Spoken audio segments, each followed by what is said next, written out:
Сегодня вся страна уверенно движется к построению справедливого Казахстана, где во главе угла права граждан, закон и порядок, ответственность власти и доверие общества.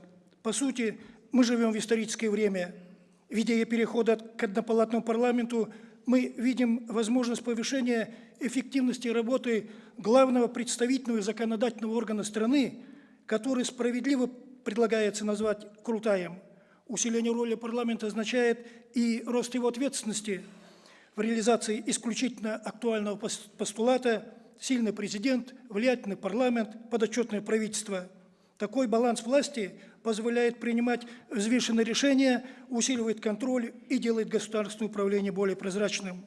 В результате должен быть сформирован профессиональный, эффективный и ответственный парламент, работающий исключительно в интересах народа и во благо общества.